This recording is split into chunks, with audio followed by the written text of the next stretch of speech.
haven't been sued yet. Justifies That was a Democratic column. and the court's doing it. Okay, well, it's 10 o'clock. Just a demonstration by the Secretary of State's office that we were invited to this. Your show, sir. Yep, so it is 10 o'clock, and there were some issues that we saw with the hardware of the VotingWorks device. And VotingWorks has taken the time to kind of rethink that, and you're going to make a presentation on what you've developed. Absolutely. Okay, so Ben, we'll just turn it right over to you. When we piloted our scanner in November, thank you, Secretary, for repeating your feedback, which was incredibly helpful. What we heard was the software's pretty good, but the hardware needs significant work. So we've come back with significant work put into the hardware, and we even made some software improvements, because you can always do better. And here's what we heard. We heard you wanted faster scanning. We heard you wanted a sturdier machine that doesn't look like an icebox. It's a nice icebox, but we understand. Cool. We heard you wanted a larger ballot box capacity to, of course, be ready for New Hampshire local elections, which require a number of cards per voter. We heard you wanted easier jam clearing in case of jams. And we heard you wanted the integrated auxiliary ballot bin, because that's part of your rules in terms, and especially if there's overvotes and whatnot that folks need to cast in the auxiliary ballot bin, we want that integrated. So we've done all of that.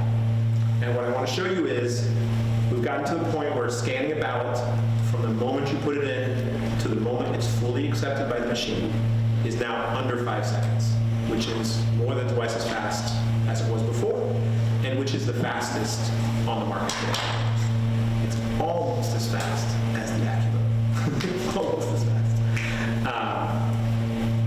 There's no compromise when we did that. It's not like, oh, the interpretation is a little bit less good. In fact, the sensitivity is even better, and we're going to be able to show you that because we've got the old machine here running exactly the same code, unmodified from the election in November, and the new system over here. Which one was used last week? No, we were not. You weren't? We were not in the election last week. No. So they're going to be the 28th. No, they did theirs in the last general election. Right, but we don't have anybody doing And then they were going to make improvements, and then they would like to test the newer version in maybe a May town meeting. Excuse me. If you think this machine, we think this machine is ready for May, but we want to hear your feedback, of course, and on that front. So scanning much faster, and also really important, the time to feedback on the screen in case of an overvote, you're going to see is night and day, which we think is really important because you don't want the voter walking away in case of that situation. You want the voter to get that feedback almost immediately. You wanted a much sturdier machine. We built that. And by the way, I forgot to do the most important thing of the day, which is to introduce Julia, our head of hardware here, if you haven't met Julia. Julia started with VotingWorks 3 months ago, and you can see we move fast, because in 3 months we've got brand new hardware. I want to set your expectation about this hardware. This is the first full functional build of this. You're going to see some details on the seams that are imperfect. That's to be expected, because we're still at the stage where we want your feedback, and we can make some modifications before we move this to scaled up production.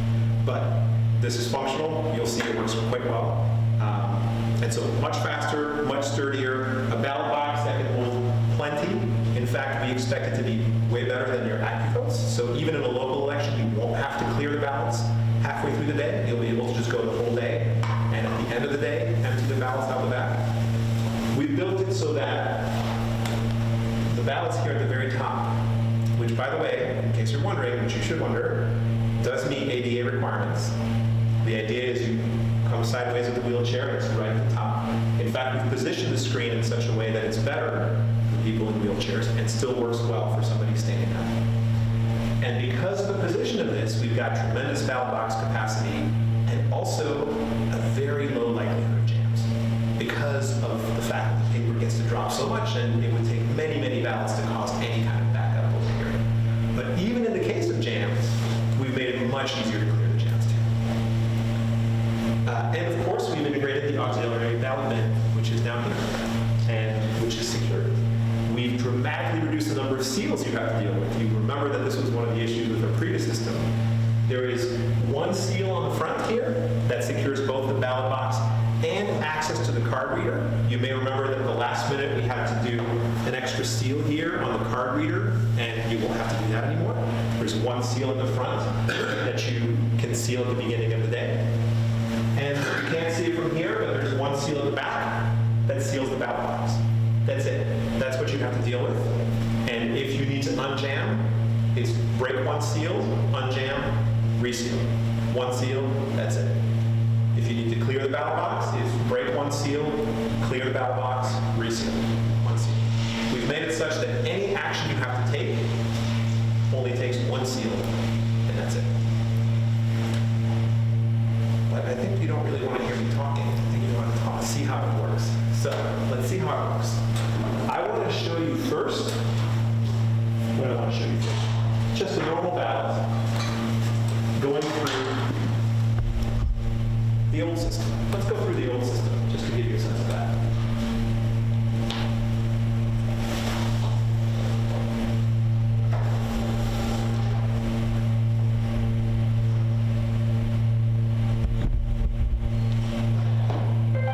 Okay, that's what you experienced. It was a little slow during logic and accuracy testing because you have to feed all these ballots, right?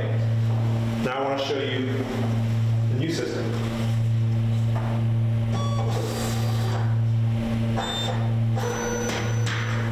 That's it. Instantaneous. More importantly, here's an overvote. Here's the experience of an overvote on the old machine.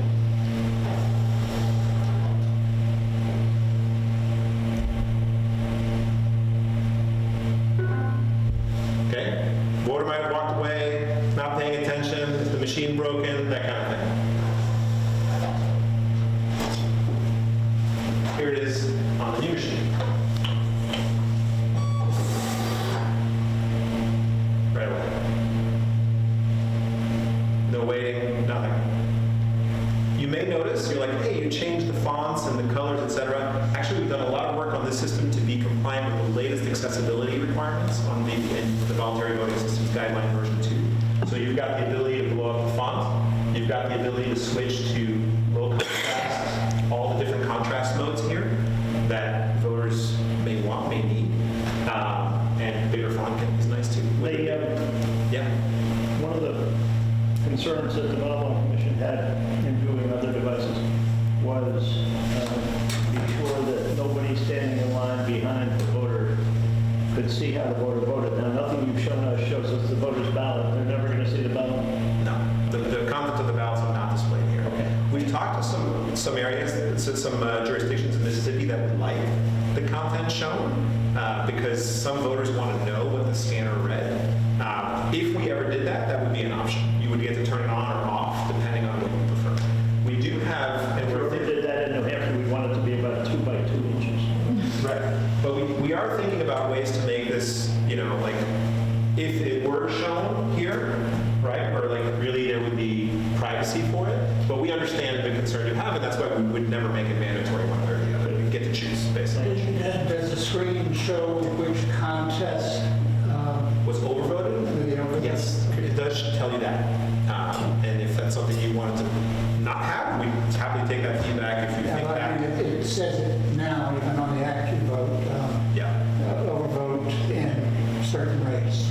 Yeah. But the active vote lists just the first race it finds overvoted. Does yours list more than It one? lists all of them currently. Yeah. So if all they're- of the ones that are So overvoted. if there are 13 races and they overvote all 13? Yeah, it'll list- probably be a pretty big screen. Yeah, exactly. Yeah. But all that is customizable if you wanted to change If one. you want to change that, we can absolutely change it. Yeah, absolutely. Does it feel faster? Okay, good. Just to give you a sense of the fact that I'm not joking around when I talk about the sensitivity of it, you notice this is an overvote, right? Yeah, it's 2 very small lines. Very small lines, right, on this ballot.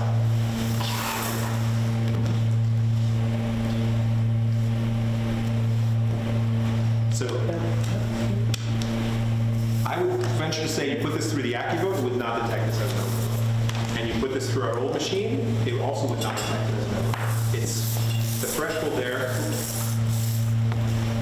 So I'm taking taking a risk here with a live demo. Let's see. Yeah, I want to see who you're first. No, we can find one in here. It'll need it. It's just two small lines. Oh, I'm so sorry. Who wanted to see it? I was just Yeah, of course. Thank you very much. Yeah. Look at the cameras. Oh, you want me to hold it up to the camera?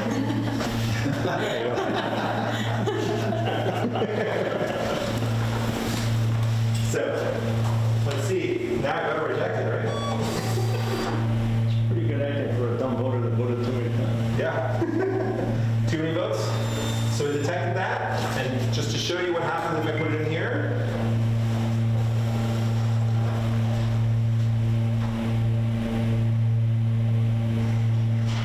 Oh, it detected it. Okay, every now and then it does. But it's a give and take. Let's see if I put it again. Was this a software upgrade? Yeah, big software upgrade. I mean, there's a number of upgrades, just so you understand everything that's happening through all of it. That's funny. Of course, the 10 times I tried it, it's on the cusp is what it is, but sometimes even that one detects it. Can you tell me, so I noticed there's a little beep on that The one? beep, yeah. There's a setting on here on the sound where it's, this morning I noticed it was turned off and I forgot to turn it back on. So, but yes, of course, there'll be sound because we think the sound indication is really, really important too. So for a poll worker to be like, oh, what's going on? Let me come over and help. Yes, there'll be sound on this too. I forgot, I didn't see, what does the message say this time when the ballot is cast? When the ballot is cast, it says, here, let me find something. Because we did change it for this election, from your original. Oh, it was when it was scanning. When it was scanning, it was like looking for errors and things like that. Yeah, it doesn't say that anymore. It's, it says, please wait, scanning the marks on your ballot. And then it says your ballot is counted. Is there any ambiguous marking kind of flag? I've seen that on other devices. Yeah, there is not at this point. It's something we can absolutely build into. We can build two thresholds, right? And in between say, that's ambiguous. There's a question as to what you want to do in that situation. Do you want to prompt the voter? Do you want to review it later? We're thinking about what to do there on the software. That software, we can make a whole bunch of improvements there. But you were asking the question about like what's changed. Everything has changed for the better. So the scanning unit we use inside here, you can hear the sound is different, right? And the speed is different. We're using one that's significantly better. That's providing less skew. That's providing like more reliable. It also doesn't have that the two-step thing, right? Where first it grabs it and then it scans it. It's just like the moment it starts, it just a little bit slow and then speeds up automatically. So you're never waiting. The goal with this machine is that you're never waiting to figure out what's going on. Like, what's the machine doing? It's just going to do its thing and it's going to react fast enough that you never need to worry about it. If you put 2 or 6 pieces of paper, Yep. what will it do? So right now it will not, for this version it won't do anything better than this one does. Except for the fact that we did build a very thin infeed here, so you're likely to figure it out. If you try to put 2 pieces through, oh wait, I'm putting 2 ballots through and you're likely to figure it out. We did build more robustness if you try to feed 2 sheets, one after the other. You'll remember this one just said like, oh, stop what you're doing. I can demo that a little bit if you'd like. It requires a little bit more dexterity to show you to do that. In a version I will have later this year, this scanning component inside here will have ultrasonic double sheet detection. The only reason we don't have it is because they literally ran out of stock and it's on back order, the one that has this ultrasonic detection. And so by the end of the year, when you put 2 sheets into this machine, it will say, I detect 2 sheets, I'm not going to scan. And it'll do that via ultrasonic, which is the best way. It's not even know that. Say that again. So you just won't even start. Won't even start scanning. Right? Yes. Voluntary voting system guidelines, 2 or whatever. 2, yeah. Yeah. Does it tolerate options? Does it tolerate which one? In other words, you're talking about we can program this in, or we can have it do this or not do that. Is that permissible within those guidelines? Oh. Will they certify a device where we get to flip some switches? Well, if it's built into the software and you have configurability, yes, that's possible. But the modifications I'm talking about will be before we freeze it for certification. So once it's certified, it is frozen, code can't change. But you can have knobs in the software to say, well, warn on this, warn on that. The VDSG2 does not to my memory, it does not mandate particular thresholds or what to do in case of ambiguous marks.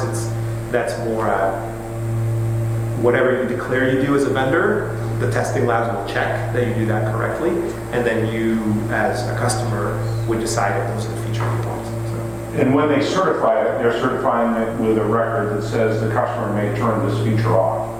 Yeah, so that's right. Like, there's no, they certify like these are the features that are available and these are the knobs that you can turn. That's correct. My understanding is the Ballot Law Commission wants that as one of the criteria. I just want to understand. Yeah. There's going to be a category of things that we can tinker with and turn on or off or whatever. And you can say, oh, we can do a little better with that. Yeah. You can do that. There's going to be a broader category of things that we can do that, but we've got to go back through certification. So that's right. So that's exactly right. And this is why we will need to bring this to you now, get your feedback, so we build it in. We expect to be submitting for the code for certification.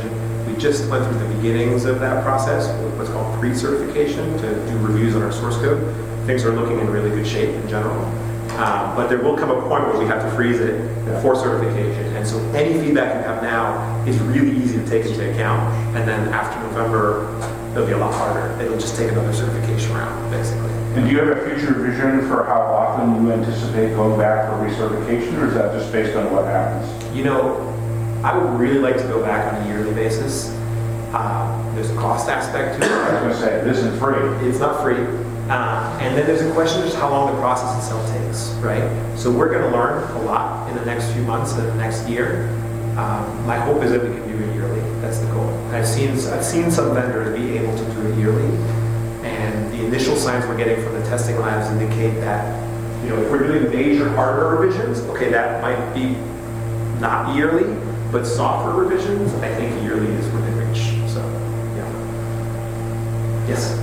A couple questions about paper going through. Is there any likelihood of paper getting skewed and going crooked a little bit? I've got a printer at home that loves to turn paper sideways. Yeah, some of them are really good at it too. And the other thing is, what if a corner is holding up? Last year we had a high-speed scanner to do an audit. Yes. And a couple of ballots, apparently the corners were folded up and I did not read them. They had the picture of them. Okay. So the image was there. Yeah. But you could also see a big black triangle in the corner, which Yeah. messed up some of the code marks.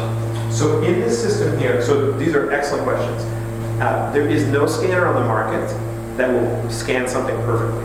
Everything will have some skew, and it has to do with very slight differences in motor speeds between the left and the right. So you correct that in software, and that's what the timing marks are for.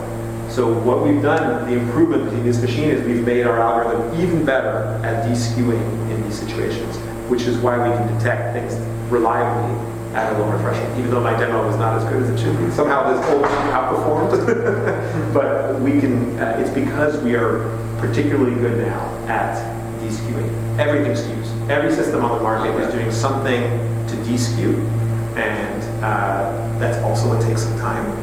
So the work we've done is to make it better and faster. All right, I was wondering if there was any potential for it skewing enough that it would actually crumple the paper. Oh, I see what you mean. That's very unlikely with the sheet feeder. It's possible, but the second part of your question is, what if there's a corner that's folded or something that prevents the system? If the system can't read it right away, it will eject it. Like once it accepts it, that means it saw enough of the timing marks, it saw enough of the ballot that it can confidently interpret it.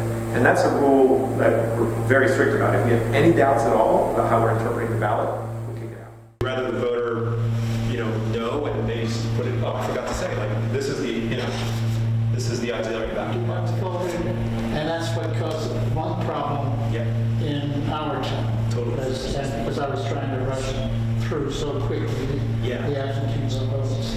So you will have to flatten it enough that it makes it through this. We're quite confident that the approach we have will tolerate folds and not interpret them as extra folds. One of those. Sure, we can try that. We're going to let the moderator fold it the way he is used to seeing them. Hey, you want to mark one and fold it? All right, I will. Please do use a bubble wrap. One thing we're really proud of is that we made all of this work with the actual ballot. As I understand it, we're the only vendor that's done that can work with your existing ballot, which we think is super, super important. statewide wholesale upgrade of everybody at the same time. So we're going to have our own timing mark ballot for ballots that we designed through our system. Right? The laptop that I didn't bring here that will help you design the ballot. It'll look a little similar to this, but it won't be exactly the same. But we look at it, we're like, oh, if we had our choice, the timing marks would maybe be little diamonds instead of rectangles, because the diamonds are easier to detect. So we're going to evolve it from this design.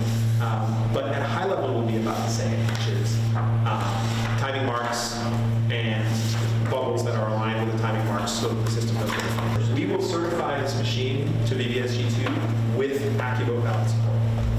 Okay, so it's been folded, including on some bubbles. Let's see.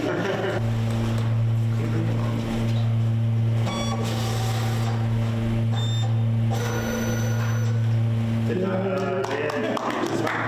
how was the content? Any other questions before I show you closing of the polls?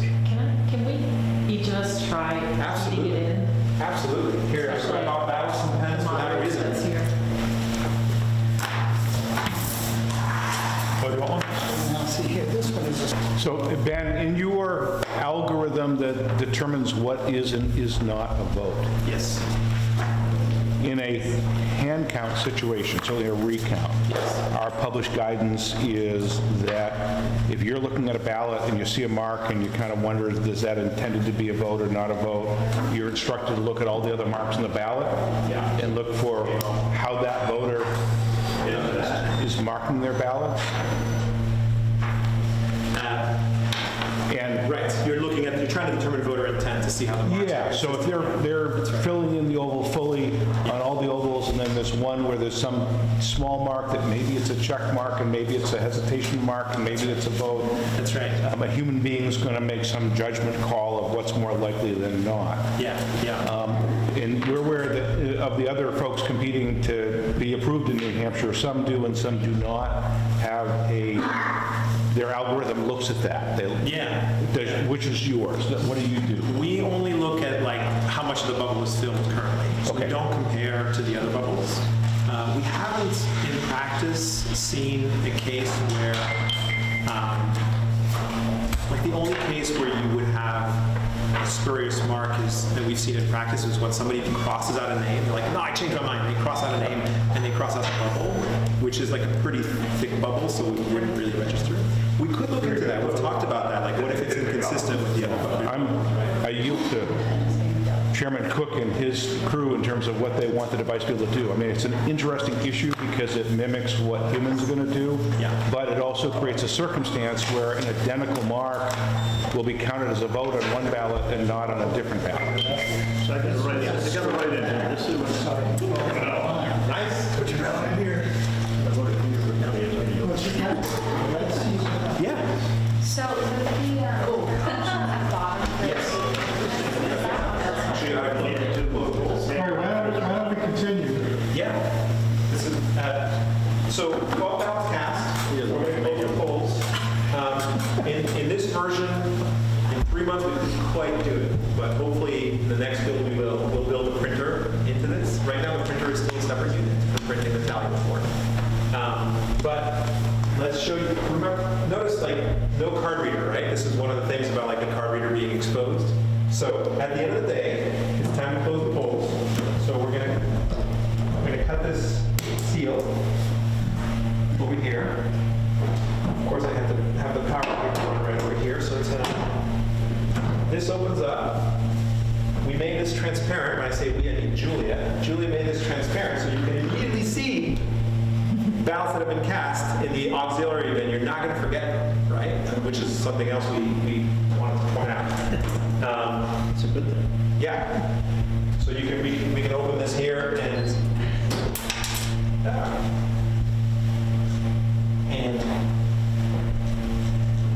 close that. This will be hand counted. Oh, I forgot to bring my cards. Hold on a second. How many ballots will that hold? That looks kind of thin. You think it looks thin? I think it would be 200, the last number. 200 write-ins? Yeah. No, this is not right. Hand count. No, excuse me, 200 hand counts? The emergency ballot then? Yeah, Yeah. I think it's 200. Well, if one of the ballots curls up or something like that, then that's gonna fill that up real quick.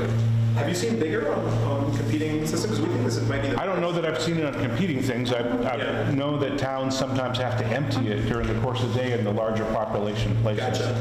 Gotcha. And if you have to do that, you do that one seal, open it up, empty, close it up, one seal. The way that we authenticate, the way that you log in is the same as before, the same smart cards as before. And you've got the printer cable here.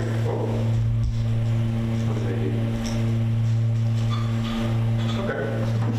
We got the printer cable here. We'll plug into the printer. And here's my poll worker card. The card reader's right here, so again, it was obstructed by this over here, right? You couldn't get to it until this was open. And you close the polls. And out comes the lovely tally report, which has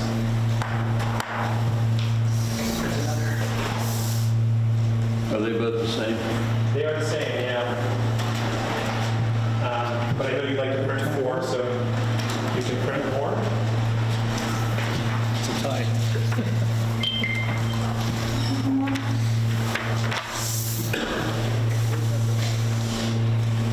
And that's closing the polls, right? Like in terms of the actual printing of the thing. You can unplug the printer. Can you print the write-ins? So the write-ins, at this point, you take the USB stick, which is right here, and you would then go to the laptop and do the adjudication the same as before. But as I was telling a small group of folks earlier, one of the options we have, and we love your thoughts on this, is we can build the write-in adjudication process right here.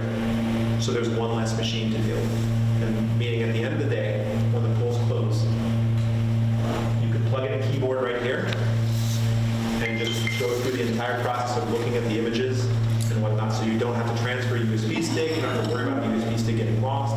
You have one machine that's securing the entire tabulation process, and more importantly, you have one machine for your town. That's it.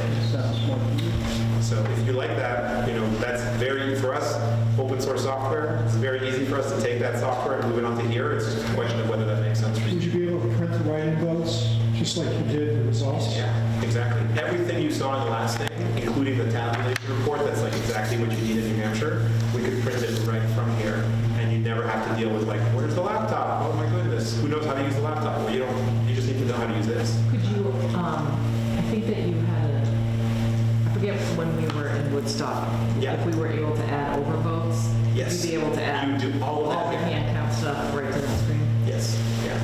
Everything that you saw on the laptop, we could put here at the close of the day, of course, right? So it's the same exact process, only you don't have to shuttle a USB stick around and open another computer. You had a question there. I was just going to say, I'm an advocate for being able to use the adjudication process and also for overvotes, so that the machine wouldn't reject an overvote. I know that's in our current law, but that's because the AccuVote machines aren't capable of. Yeah, we can change that. Yeah. That way, the adjudication can be done right away. And I'm also an advocate for having that electronic file being available for some way under Freedom of Information. Oh, yeah. So that people who want to go through 10,000 votes and count them all themselves are more power to them. But Yeah. Yeah, so all I'm suggesting here is something that would make your process easier. It wouldn't change anything that's available to you. You still have a USB stick on which you can store all the data and then file that away and publish however much you want to publish, run an audit, and anything you want. And if you did change the rules so that a voter did have the chance to say, I do want to cast the overvote, I did mean to do that, that's easy. That's a very small software switch. That's how we do it in Mississippi, right? In Mississippi, a voter can say, yes, I meant to cast an overvote. So if the write-in adjudication were to be added to the ballot count device itself, is Yeah. there an increase or decrease in cost component for a town? It would be less money, because, we use open source software, we make open source software, there's no licensing fees for software, we don't charge for that. So it would be less hardware thus less money, right? Like, we think we can get this machine, once we produce it, with everything included in it, to a price that's going to be below $5,000. That would be the price for a town, right? That's it, the whole town, right? The whole cost would be that. What about all the yearly software upgrades and things? So we do have like a support contract. I need to get you the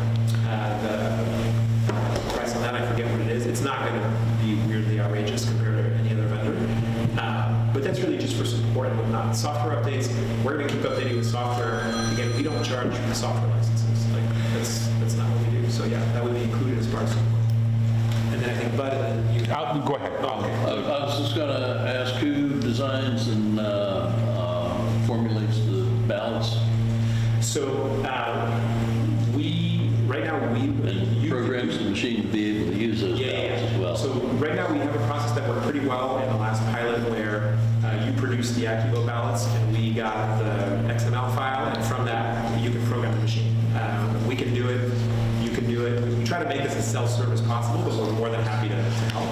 And then when you're designing a local ballot, right now, for May, for example, if we did the pilot in May, you would design that ballot in cooperation with the town. But we will be probably by early next year, this year, if we can move fast, have a tool that lets anybody create their own ballot design very easily, graphically, and then work with our system. I think New Hampshire intent in the statute is that the Secretary of State's office designs the ballot for the state. That's right. Okay, my understanding was that it went through LHS. Well, LHS, they design it, LHS implements. Okay. And for local elections, LHS does the design for that. Right. And so for now, there's still a bit of a technical process to designing the local ballots, so we would get involved for this year. But our goal is to build a software that allows anybody to design a ballot. Of course, we'd be there to support. We just don't want people to be stuck with I us. think it's important to the Ballot Law Commission that, and you comply, so it's a good issue, but I think it's important to the Ballot Law Commission that the Secretary of State's office only has to come up with one ballot. Yes. So if we have three systems at one point, if we're in a transition, 2024, 2025, whenever we're in a transition, so we have some AccuVotes, somebody else, and hand count towns, they're all using the same thing, so that Secretary of State's office doesn't have to go blind for that reason, because it's complicated enough. And I was just thinking from a transitional standpoint, we have a new device that uses the same ballot, the AccuVote. That's Then towns can start purchasing the device. We can take possession of the old AccuVote machines, and in those towns that want to take a little longer time, we've got backups to give them if their device breaks. And We had two machines that we purchased for the AccuVote. One of them failed during the ballot testing, so we had to continue ballot testing into the next day, and so they just substituted the machines. That substitute machine went into an error mode during the election, during the day, where we called into RH, it was just going back and forth in the scanner. And so when we called LRH, they must have been familiar with this. They said, well, turn off, open up the front lock, slide it forward, and then put the ender card through backwards. No power, and it's resetting, of course, I think the rollers inside the thing. But I had to do that about 5 or 6 times, and we only had 202 voting that day. So it was a little... Kind of close. Yeah, I would say, well, we've never had to start up our backup machine. Is it simple to set up the ballot with the software for the town elections, for town meeting? We don't produce ballots for the town meeting, so I'm just not familiar with it. And every town is different. I mean, Yeah, And New Hampshire has, remember, name rotation requirements? Right. Or alphabet, I shouldn't say that. New Hampshire has an alphabetization requirement that you follow the alphabet, but you don't necessarily start at A. And if you have 2 candidates, it's one rule, one starting position. If you have 3 candidates, it's a different starting position. 4 candidates, it's again a different starting position chosen randomly. So we have a extremely complex. We had an engineer in the legislature who gave us a law that we think we're proud is New Hampshire's first in the nation. We have the most complex rotation system in New Hampshire. The 600 ballots for our town, They're all in the same position. But the starting position is determined every 2 years by lottery done by the Secretary of State, and it's a different position in the alphabet for 2 candidates than it is for 3, than it is for 4, even though you might start with M and go alphabetically to the end of the alphabet, back to A for 2, you might start with C for 3, and that sort of thing. But all 8 towns in my district had the same ballot order of names.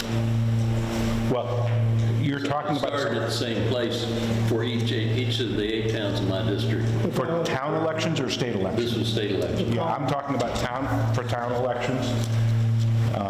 District there. A couple of questions, Ben. We had a question and you gave an answer about software upgrades, and I just want to make sure everybody in the room's on the same page with that. Yes. You're getting voluntary voting system guideline certification of a particular set of software. That includes is there an underlying operating system? There is, yeah. The whole, we don't make that visible, but it's Linux. Linux? Okay. And if Linux comes out with an update and says, oh, somebody figured out how to break into our system, Yeah. does that get applied or not get applied? So that's a really great question. In general, most of the vulnerabilities that come out in operating systems, they tend to have some network component to it. Yeah. Networks are all turned off, so it's usually not urgent. But yes, the VBSG2 has a new facility for rapid updates when you're just fixing a revealed security problem in some underlying operating system, for example. So yes, we would be able to very quickly rebuild on the updated base and very quickly do software certification of software. It doesn't go through the whole process. But for anybody in the room who's thinking about how often your work and home computers, you're getting messages to update this, that, and the other thing, and you're clicking a few buttons and it's doing an update, Right. do not think that way for this. It will not do that. This is a nationally certified set of software that includes all of the software. Yes. And because any tinkering anywhere has some potential risk with it, Yes. they would be only controlled, and probably the vendor, whoever that was, you, or if you have somebody, an agent who's your Exactly. vendor, would be coming, and to the extent there was an operating system upgrade or a... And to be clear how this, just so you know how we work on this, like we've taken what I think is a more modern approach, which is we never replace a piece of the software. You know how sometimes you might like update your operating system and then one of your applications is like, I'm not compatible anymore, right? So we don't do that. If there's any change, it's the entire stack that gets tested and then reinstalled. It's very, very fast. It takes about 5 minutes to update software on this machine. But the point being that you never have any weird incompatibility issues because the exact software has been fully tested.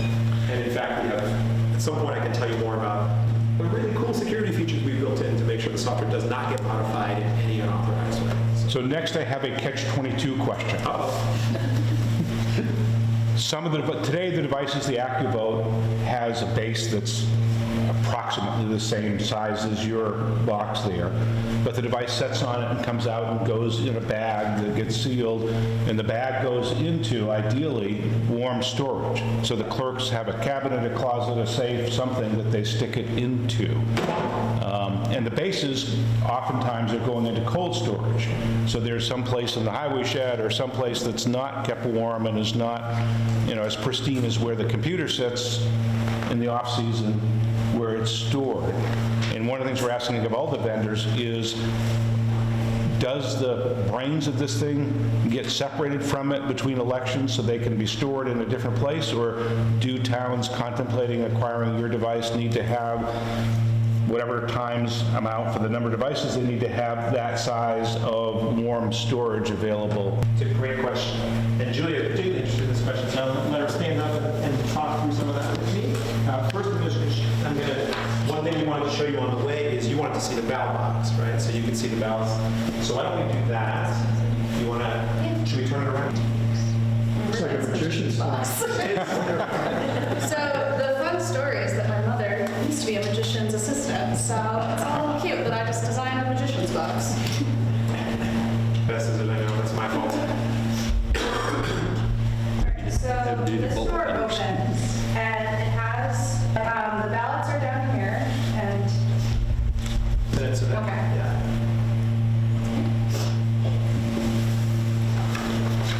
And right now, we have the brains integrated, but that's actually our number one question is if that's something that you guys want to be able to separate, and maybe you do, maybe you don't. I think the quick answer to that is yes. Yeah, I would agree for our town because of the amount of space. This box, the actual box stays in an unheated or unair-conditioned building until election days. We use the building at most 4 days a year. But we have a very small office safe area where things are done at the town office building. So I think it would have to be separate. Yeah. I can give you an example. The place that I just was at during the town election, they were trying to have a different device, and their box would not fit through their door into their storage area. So they had to remove the device to put just the device in there. So I think Julia should show you what we built here, which doesn't necessarily negate your preference, but potentially makes you, because one of the things Julia said to me when she designed this, she said, I would love it there to be fewer moving parts for poll workers to deal with, for election administrators to deal with when they're setting things up. So I want to try a design where it's all in one, you just stash it away, you take it out. So why don't I let you show you what that looks like. I want to preface this by saying and repeating, this is the first completed build that I've made, and I already have things that I know will make the following process a lot easier. But we have it so that it collapses. Oh,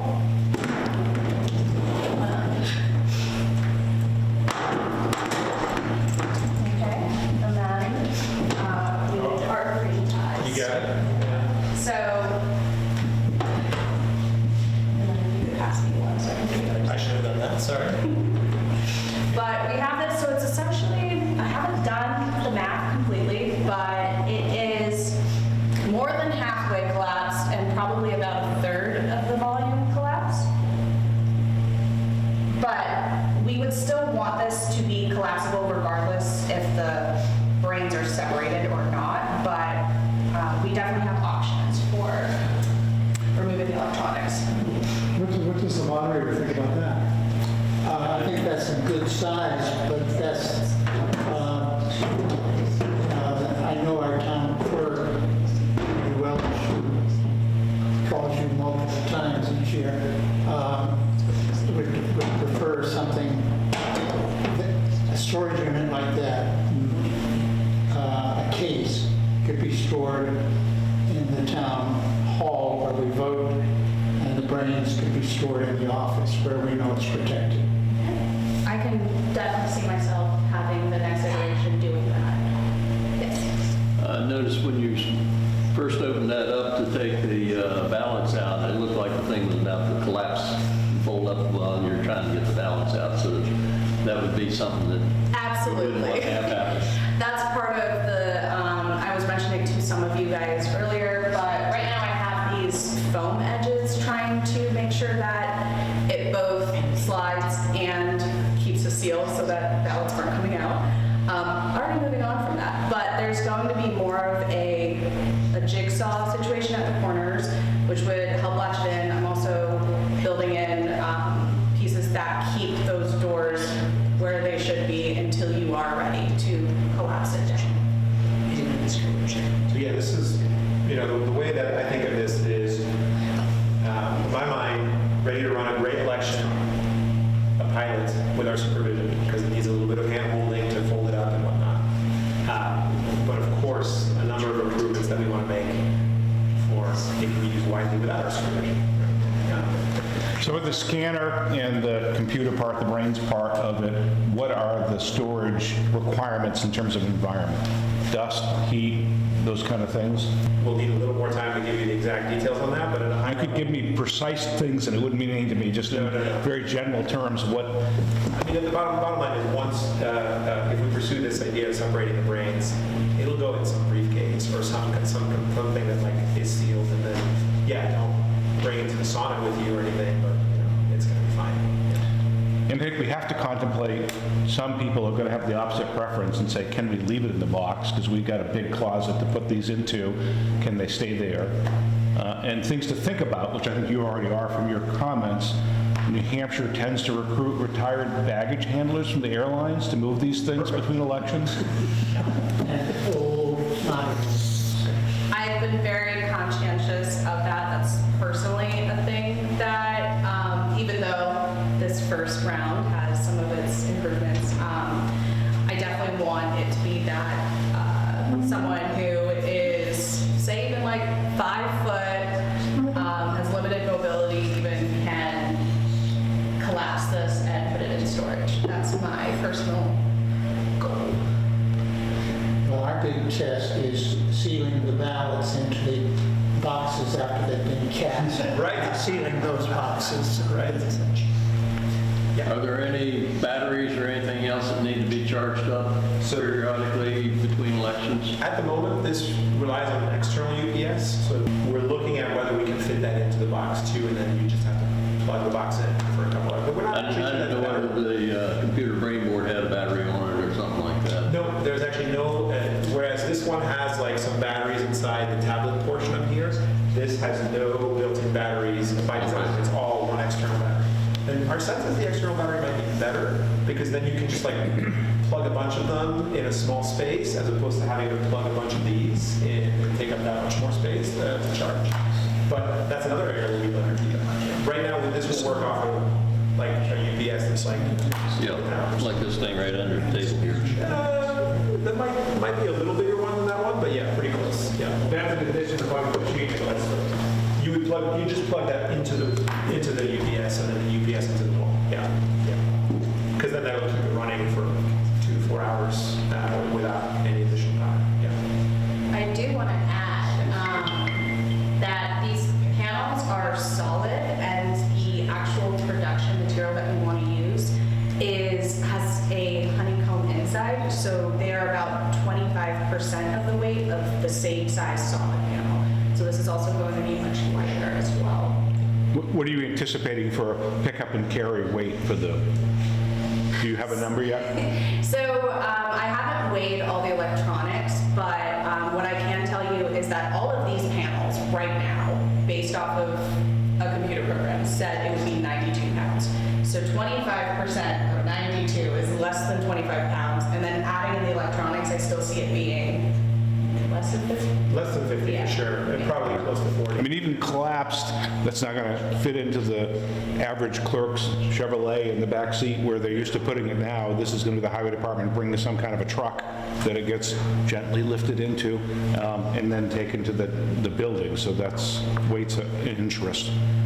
And frankly, some of your competitors have some things that look pretty huge and cumbersome and difficult in that regard. So kudos for thinking about getting it collapsed and at a lower weight. That was, yeah, Julia came in, and that was the first thing she convinced the team of. Like, we're going to make this collapsible so it's more convenient. And I'm really happy with how that turned out. But bottom line is, I think this model will get to less than 50 pounds pretty quickly. Still be on wheels, so you can still wheel it around. And then it sounds like we've got some interest in separating the brains out, and so we'll look into that. And it's possible once we do the separation, I could see it then fitting into the trunk of the car, or being able to. I was just wondering whether it'd be useful to have a second screen available for a ballot clerk standing beside or behind the machine, so that they would know what the error is or what the machine's doing. Would the Would the public be concerned that they were getting a different view than the voter was getting, that it was showing them how their ballot was marked, or?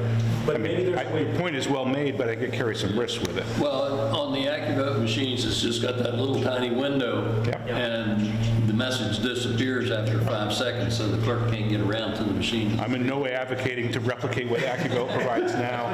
I just know from people I've talked to, they're very worried about, if I'm not seeing it and somebody else can, what's it showing? Are they showing them how I voted?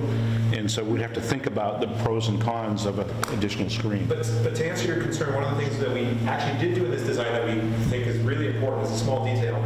If there's any problem with the ballot, like an overvote, it tells you on screen, but while it's telling you on screen, it's holding the ballot inside. And that small detail is critical because what it means is that you can call over the poll worker and say, I don't understand what's happening, without violating the privacy of your ballot because your ballot's being held inside. And the poll worker can say, you probably filled in a couple bubbles too when you meant to only fill in one. So press the return ballot button and then check it out. And they can step away and let the voter handle that. So there's no Okay, so there's a button on the screen? on the screen, yeah, exactly. So there's no point where the poll worker seeing what's on the screen will in any way violate the privacy of the voter. The screen could be like displayed on on an overhead display. You'd be fine with that. And we hold the ballot inside while that error is being displayed, so that it's also safe for the poll worker to walk up. They hear the doo-doo, it's totally safe for the poll worker to walk up. We have some cities and towns that have multiple machines, Yes. 6, 8, and with the speed being a little bit slower, a little bit than AccuVotes, they might want to have more machines than they previously have had. Yes. So just when you're I like that you can compress this down a little bit, so it's a little bit smaller, but just think about how somebody might want to store it if they've got, say, 10, just say 10 of them. Yeah. If you need to be able to flip them over and stack them, or stack them on top of each other, just that way, if it's an easier way just to have multiple boxes. That's great. at the Yeah, same we'll time. think about that. Another thing we're thinking about, where we can do too, and this you definitely don't have with the AccuVote, which you may find particularly interesting, is we can easily accumulate the tallies between these machines without a network, without any cables. We use the smart cards that we have. We've built this before, where you can take a smart card and go from machine to machine and accumulate the tallies so you get one tally sheet across all this. You may not want that. You may want a tally sheet per scanner, in which case you can do that. But if you like the aggregate, that's something that can be done.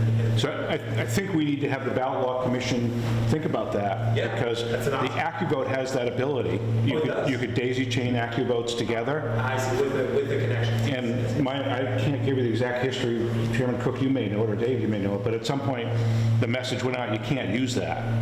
It stopped doing that. And so I know one of the other vendors said, oh yeah, we can pull the machines together. I said, Yeah. don't do that. Print a result from each machine, add them up. If you want to do it electronically and give that to the moderator to compare to the hand aggregation, Yes. or canvas, then I think that doesn't break New Hampshire law.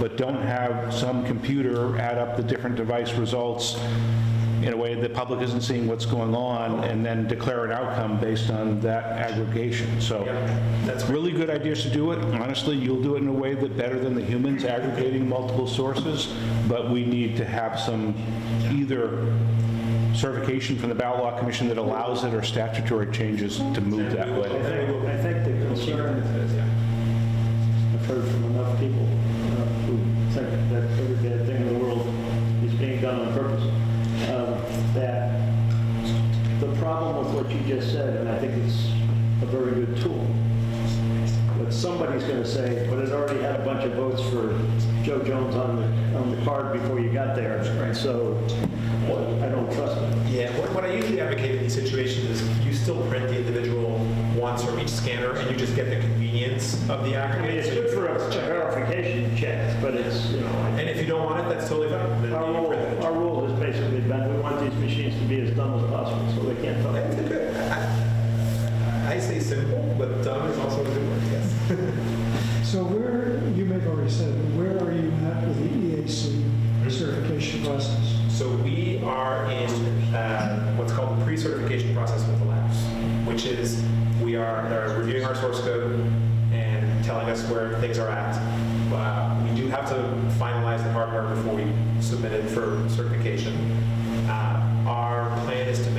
submit it later this year, in the fall, basically, for certification. It'll take a little while, because that process does take a while. But I assume you're asking because you're thinking about the certification process. Yeah, so best case scenario, when would you have certification? Best case scenario, I think EAC cert will come at the end of '24. But there's an intermediate step, which is what's called a VVSG2 letter from the testing lab, where that could come earlier. And that is the testing lab saying, we think it's meeting all the requirements of VVSG2, but it hasn't been yet vetted by EAC. So, and some states officially have that as their approach for certification, where they'll just take a letter from a nationally accredited testing lab that makes that statement. Do we have EAC certification in our rules, or just an independent one? I think it's just been your judgment, Mr. Chairman. Yeah, I don't think we've required it. But we do have the independent lab certification part of our process. Right, absolutely. So if you get approved for 2.0, Yes, we'll be one of the first, yeah. and then you upgrade it, for 2.1 or whatever it is. That's right. That would be no charge to the. I mean, usually the way we have no plans we're not going to charge for upgrades to software, right? If you upgrade the hardware, yeah, there's new hardware we have to produce and deliver, then yes, we would charge for that.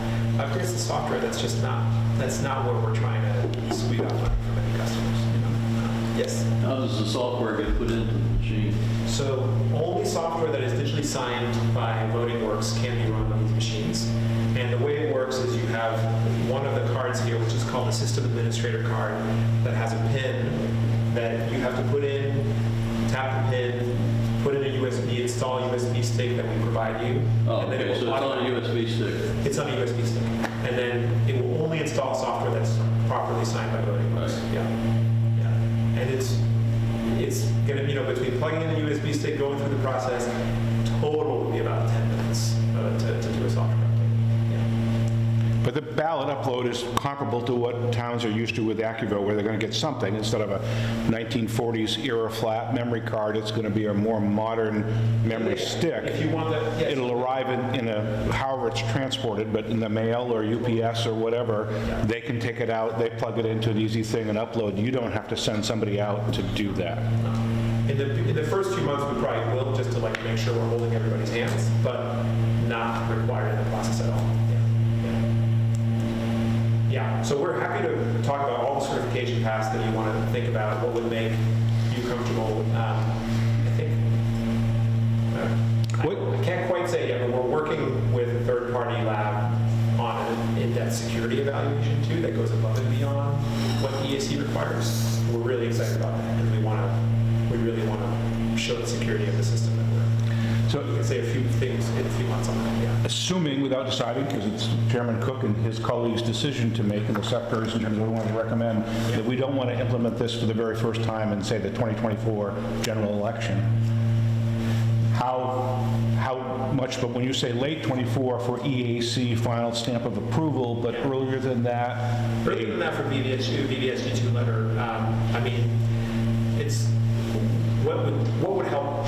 So in the past, what's been described, which I agree with, but isn't my idea, that the ideal is that something new gets tested first at municipal elections. Yes. They're dispersed, they're smaller volume. Yes. If you have to back off and hand count everything, it's feasible to do that, and so they don't get used as state elections until then. Yeah.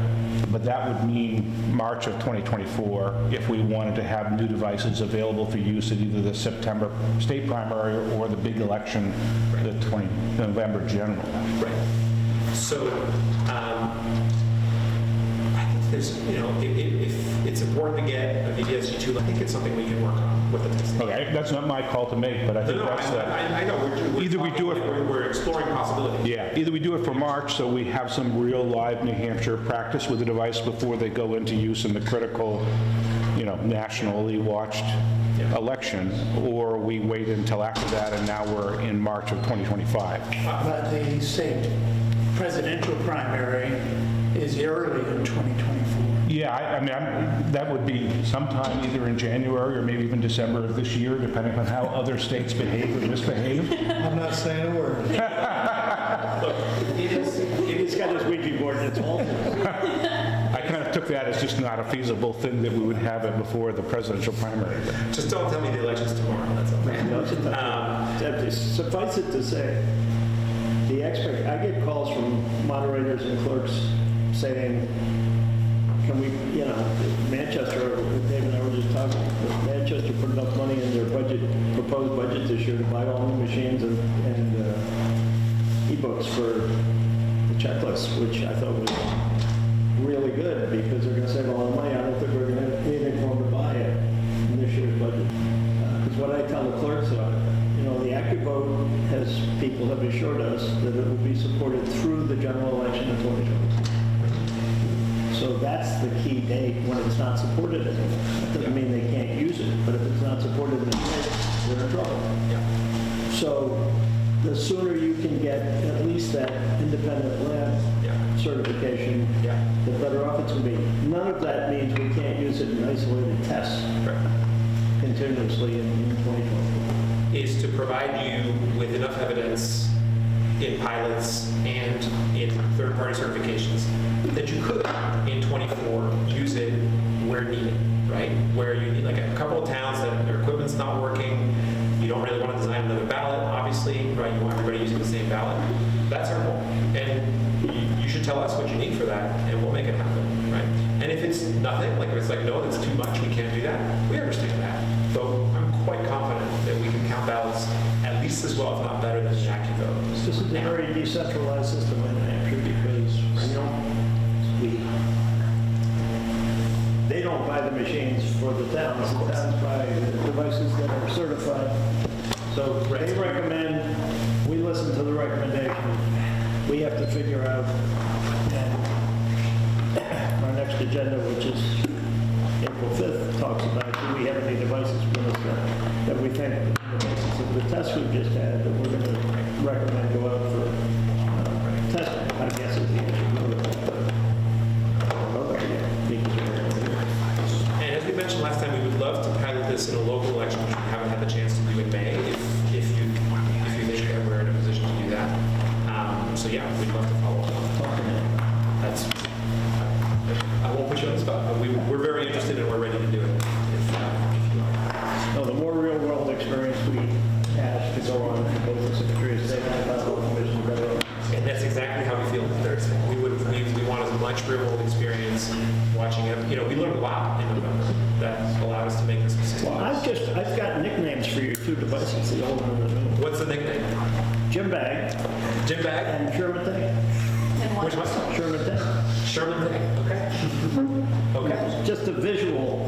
Visual's important. Yeah. And we commented after the initial use of that one on the test. Yeah. It worked fine. Yeah. People just didn't think it was solid enough. Yeah. And that may be crazy, but it's perception. Perception matters just as much as truth, right? In elections, as you know so well. Yeah, we had at one point, we nicknamed this one the duck because we thought this one was looked like a duck with the reader, yeah. So, well, as long as the duck fight up your I just want to note, the intake for your new design solved the problem that we had talked about in that, compliance maybe isn't the right word. Adoption in New Hampshire is pretty low. Our law contemplates that a voter gets a privacy folder. Yes. So they get something, basically a manila folder, file folder, that they put their ballot in, so as they're walking over to the device, nobody can see how it's voted. I call it a tongue, with the top or bottom is sticking out of the top, and the device is such that they can just stick that in enough that it will start the process of intake, and then it comes in a way that even if somebody's standing where they can see kind of what's going on, they never get to see how the ballot's voted. That big tray was problematic. It looks like the smaller one solves that problem. Agreed. Yeah. All right, any more, Alvin? Yeah, I had several thoughts. One was this machine that had the problem with the scanner getting contaminants on it. Yes. I was just thinking it might be useful to have developed some sort of little card that you could stick in that it would know if you test and then display on your screen an enhanced view of a specific white strip that should stay white and not have any stripes on it. In general, our recommendation is going to be make sure you use ballpoint pens on these new scanners. Again, even if it's our competitors, right? Like just use ballpoint pens on them. Well, follow their recommendations, but I expect their recommendations to be the same. And then, yes, we are looking at cleaning paper. There's some cleaning paper that you can put through that, like, could in that amount to take care of. Also, for doing a test, it might be that the town that has an active vote machine now, if the ballot is made so to read on either machine, use the active vote as the backup in case this one didn't work. That's what we did in the pilot, yeah. And there was one other thought I had, that slipped my mind, that's all right. Feel free to, I actually brought cards today, so let's give you my card. Okay. Feel free to follow up at email. Any other questions or anything else you'd like to see? I think that's great. Thanks for the demonstration, Ben. I think these improvements have been great. All right, thanks everyone for coming. You all have it, just in case, yeah.